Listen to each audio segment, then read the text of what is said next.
Joe Biden has given his middle finger to the Supreme Court, and he's given his middle finger to Congress, and he's decided that regardless of what the law is, regardless of what the Supreme Court says, he is going to institute a new eviction moratorium, a limited one at least for 60 days, and there are some pretty serious penalties.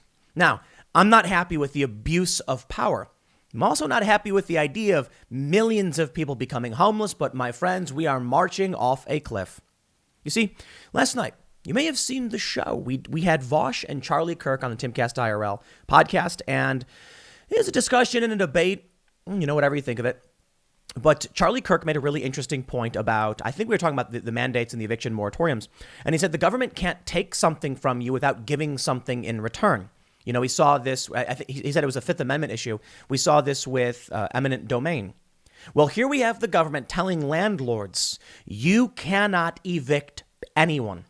Now, it's all about scale, right? If there is a big, massive rental property company within a $1 billion company, there's a different argument to be made because there's a different impact on our society. But when it comes to the small businesses, the medium-sized businesses, and even like large businesses, but small, like large, but like the threshold of like a large business would be, you have a very serious issue in that you're mandating someone to turn over their property by government order. Imagine if the government came to you and said, we can't have people starving in the streets. You are being ordered to give people your food. Imagine if they went to fast food restaurants and said, we cannot have people starving right now, so you must give people food. There's no difference. It is mandating one person give their property to another person. Now with the eminent domain argument, where does that bring us? What's the government going to do? Start paying the landlords? Wow. Are we walking towards feudalism fast? We're here with these big financial companies buying up as many properties as possible. Why? I think they can see the writing on the wall. Joe Biden just basically said, screw you, Supreme Court, I'll do what I want. You've got Democratic politicians telling him, defy the Supreme Court, just do this. And then you get these big investment firms and they're buying up all these properties. Well, what ends up happening? The government will eventually say, okay, we can mandate that you can't evict people, but that means we have to pay you. Or there will be a lawsuit. Someone will sue the government and the courts will rule you can't make someone homeless. It would be detrimental to society, but you are owed compensation. So the government must pay you. And where does that bring us? The people who own the property get paid by the government to maintain the property. And then the people who live in it can't be kicked out. I mean, it's. I wouldn't call it communism. Kind of. It's like feudalism, though. The government says, we hereby grant you, the landowner, access to the property, and you can divvy it up to the serfs, and we'll pay you. And it's not really feudalism. It is in a sense where, was it in feudalism? It wasn't a lot of, I could be getting this wrong, but my understanding is it wasn't just lord to serf. It was lord vassal serf. So like there was, the king or whatever, the regent, and then there would be vassals that controlled large portions of land that they would then divvy up to serfs. I could be wrong about that, but basically it's a dark place we're heading to. I don't want people foreclosed on. I don't want people to be homeless, but they destroyed the economy with a sledgehammer. And many argue it never made sense in the first place. And now they're just saying, well, we're addicted to this system and we can't get off it. And that's the problem with welfare. We got to talk about Joe Biden, but let me just give you one analogy, the way I always describe it. I like the idea that we would do programs to help people, that we have. I'm not at all opposed to a certain degree of taxation. I do take issue. It's tough. Taxation is tough because, well, let me explain. I love the idea of helping people. Private charity doesn't always get the job done properly. But when it comes to the government, what they do is they say, we have this wound on our arm, and that is this pandemic. So we're going to put a bandage over it. And that is the restrictions and the lockdowns. So the restrictions basically saying you can't evict people, for instance. So we put this bandage on the wound saying, but don't worry. Eventually, we take the bandage off, we clean everything up, we realize there's a scar that will be there for some time, but we carry on. That's not what government does. They apply the bandage to the wound, and when it starts smelling and festering, they say, I got an idea. Let's wrap more bandages around it. What happens when you do that? It goes gangrene, and your hand starts rotting, and then it falls off. That's where we're going. Because we got addicted to this, and because nobody wants to accept the harsh reality that sometimes, look, I broke my hand when I was 16. Okay, and they put it in a cast, And I kind of just ignored it. Still played guitar, even though it kind of hurt and I shouldn't have. And I was skateboarding with a broken hand. When I took the cast off, my hand was like withered and frail. I'm sure most of you know that. But eventually you say, I understand my arm has become weaker in the healing process, but we had to remove the cast. Otherwise, it would never regain its proper strength.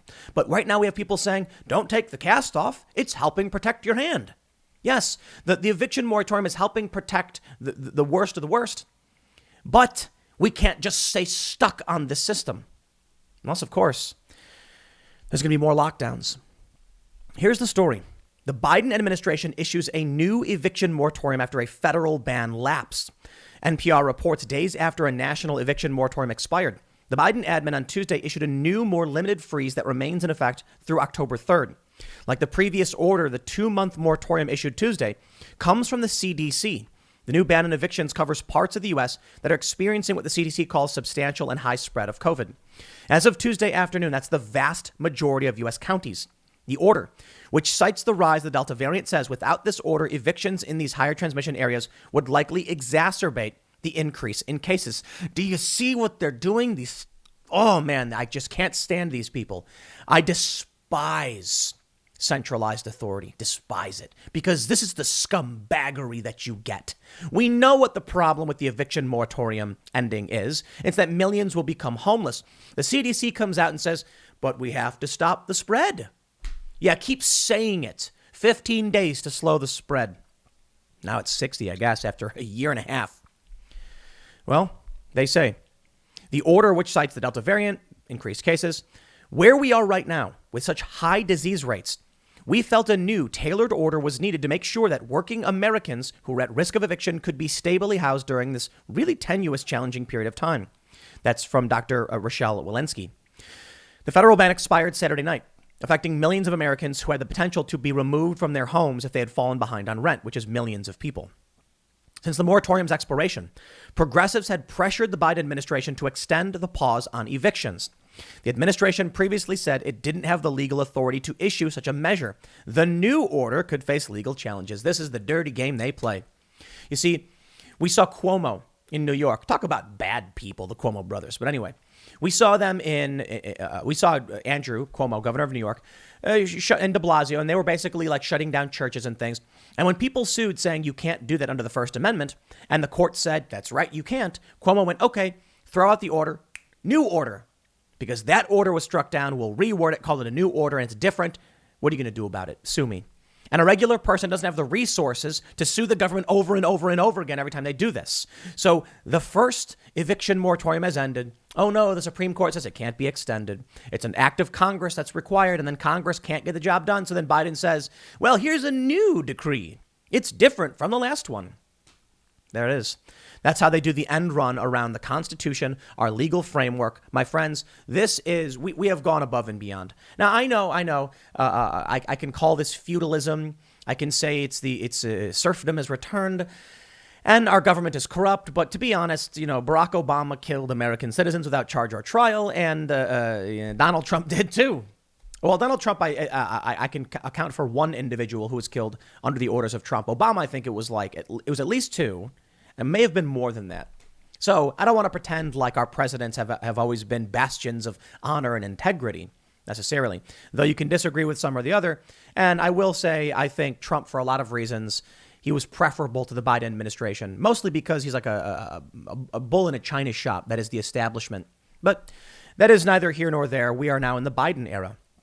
They go on to say, Gene Sperling, who oversees the White House's rollout of COVID-19 relief, told reporters on Monday that Biden had quadruple checked whether he had the legal grounds to extend the moratorium unilaterally, but said ultimately his hands were tied by a Supreme Court ruling that blocked the CDC from extending its past moratorium. So we'll just make a new moratorium because the Supreme Court didn't say anything about that, right? Amazing. Sperling pushed back against criticism from Democrats on Capitol Hill, who argued the White House should have acted sooner in extending the earlier moratorium. He said the Supreme Court made it clear that congressional authorization was needed on the matter. Sperling added that Biden was asking state and local governments to extend or pass eviction moratoriums themselves, and noted there's still billions of dollars in rental assistance aid available. I don't even know how this was constitutional in the first place. I understand that in troubled times, drastic times call for drastic measures, I suppose. But for the courts to rule the government can seize your property without compensation, that's it. Eminent domain's over, baby. If they can now go to a landlord and say, you are obligated to provide your property to someone else, where does that lead us? Landlords, a bunch of young people, I see all these young DSA types are talking about how, landlord isn't really a job. I'm like, dude, the guy who worked at a machine shop and put all of his money into a property instead of, like, say, a pension, or maybe he has a pension, but maybe his savings is investing in a house.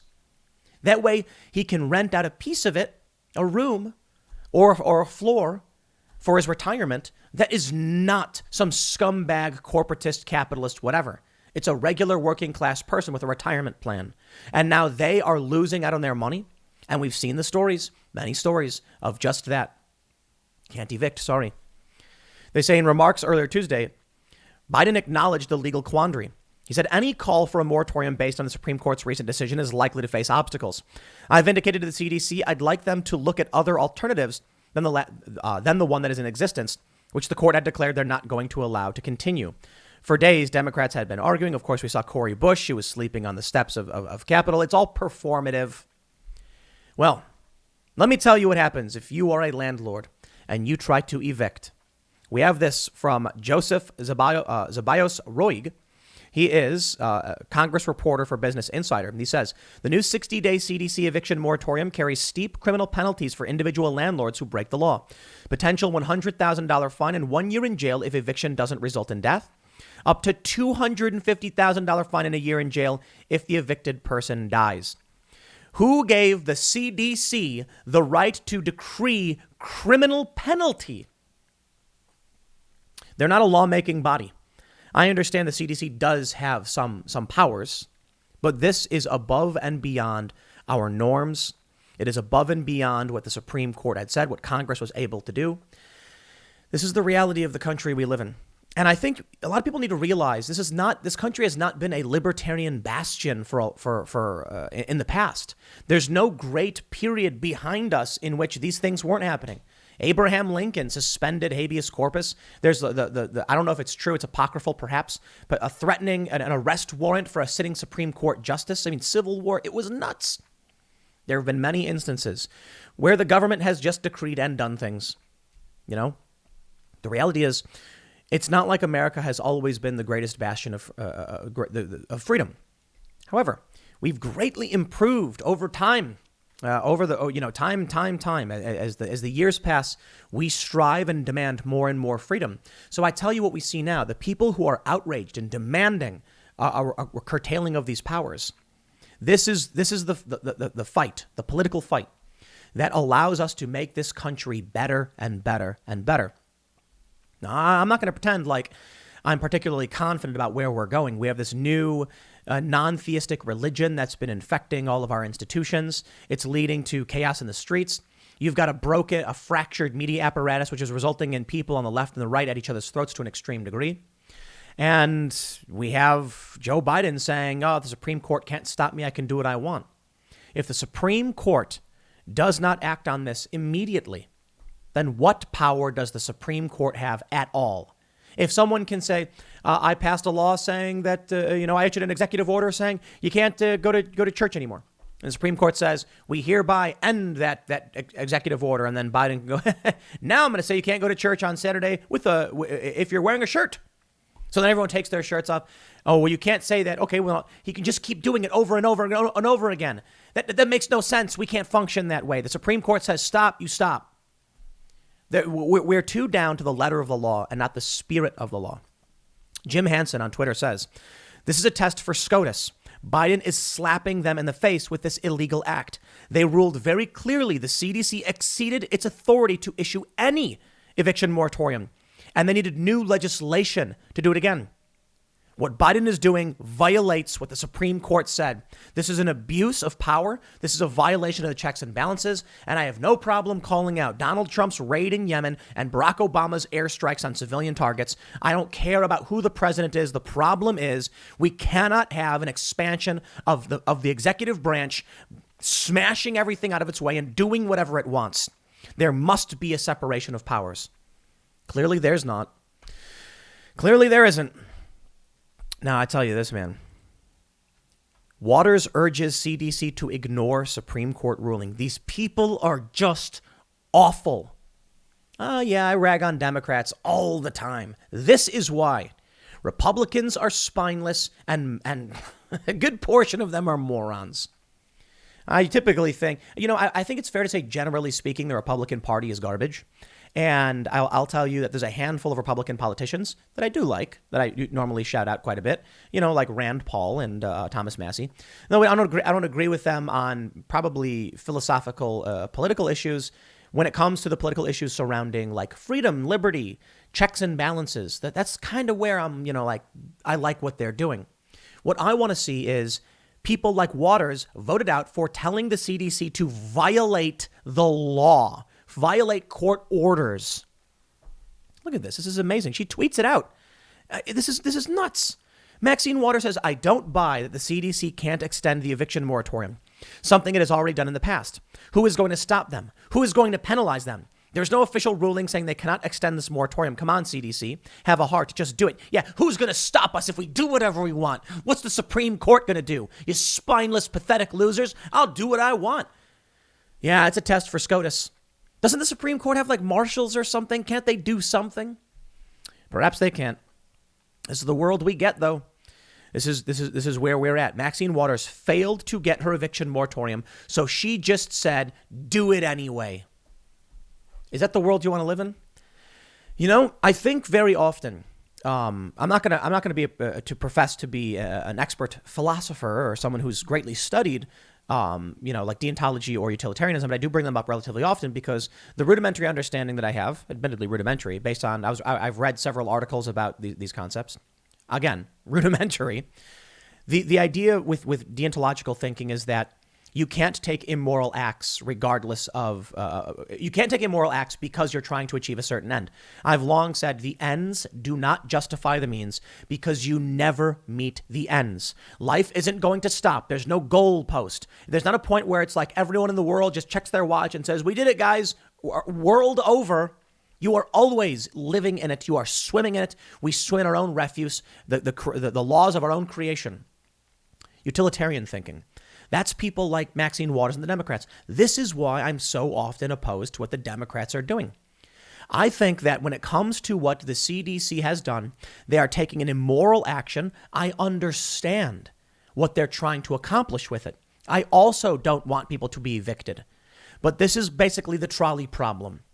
You've got 5 people tied to a train track, 1 person tied to another track, and if you pull the lever, the train will move and hit the 1 person. If you're a utilitarian, you're basically saying the needs of the many outweigh the needs of the few. So you pull the lever, and then you kill the 1 person by your choice to save the 5. I probably am one of the majority of people when asked who said I wouldn't touch it at all, meaning I cannot condemn that person who is safe because 5 people are at risk. I can't do it. I know it's tough, right? Because it seems illogical when you look at the math. We've got 2 million potential foreclosure evictions, like 6 million potential rental evictions. All of these people, if they get evicted, the economy could go up in flames. And I'm like, but I can't destroy the power structure, the checks and balances. I cannot advocate for people who've done nothing wrong to have their livelihoods destroyed, to have their property taken from them for some greater good. Because I'll tell you what will happen. If you say now that we can violate the Supreme Court, we can violate the laws of this country and do what we want because the ends justify the means, you may get your temporary end as you see it, that people won't be evicted. But what happens next with the next president, And then within a few generations, we're all swimming in a pile of refuse of executive decree where the Supreme Court doesn't matter anymore. And whoever gets elected president just rubber stamps all the executive orders, tells Congress to shove it, and congratulations. That's basically the plot of Star Wars: Revenge of the Sith. When the chancellor says, I am restructuring the republic into the first galactic empire. When the president has the power to just say, I do, shut up, you don't matter. No, I don't think that's a good thing for any of us. What do we do to help these people who are going to be evicted? Honestly, I don't know. As I mentioned, we put a bandage on because we saw COVID coming. It's festering, that bandage. Take it off, clean the wound. That means, you know what? We need to have a slow and easing out of this problem. This moratorium a new moratorium doesn't make sense. I tell you what we need to do. I mentioned this the other day. How about, just an idea off the top of my head, for right now, the people who are not paying rent, now they have to pay 20% rent. Next month, 40%. Next month, 60%. Then 80%, then 100%. And then they would have to pay, there would be a small percentage increase to accommodate the loss of revenue for those landlords over the past year or so. Or, and this is begrudgingly, the government compensates. So New York is talking about doing something like that, like paying the landlords. But the idea is, hey, I know a way to avoid mass evictions. We tell people you've got to pay 20% of your rent. So if the rent was $1,000, it's $200. And they'll say, man, okay, I'll try and figure it out. You give them time to work up to the point where you can wean them off the addiction. But it works out for the Democrats, I guess. You get a large class of people who are desperate, saying, you need to pay for this so I don't go homeless. And we walk towards serfdom, feudalism, or maybe even communism, where the state controls the housing sector. And it's even worse than that, because you're going to have private investment firms buying up the houses, getting guaranteed paychecks from the government, and then you will own nothing. And you'll be happy, I suppose. Well, you know what, man? Don't say you haven't been warned, because you do not want to live in a country, in a world, where you are a serf to the establishment elites. It is going to be the Hunger Games. Okay, they're not going to put you in an arena and make your children fight each other or anything like that. But they're going to live in the capital with their infinity pools and their private planes, and they're going to tell you what you can or can't do. Too many people I see on the left just blindly march along with this stuff, thinking that we got to do it right now, and they are empowering the authoritarian elites. As for the people on the right, yeah, there's problems, absolutely, but they don't have institutional power. So what am I going to complain about? Oh man, Lindsey Graham got COVID. What's he doing? What is he doing? What are Trump supporters doing? Being locked up and insulted and called fascists? Sorry. Right now, the cultural institutions have been dominated by the Democrats and the establishment for some time, and it's just, I think it's heading us on a dark path. I'll leave it there. Next segment's coming up at 1 p.m. on this channel. Thanks for hanging out, and I will see you all then.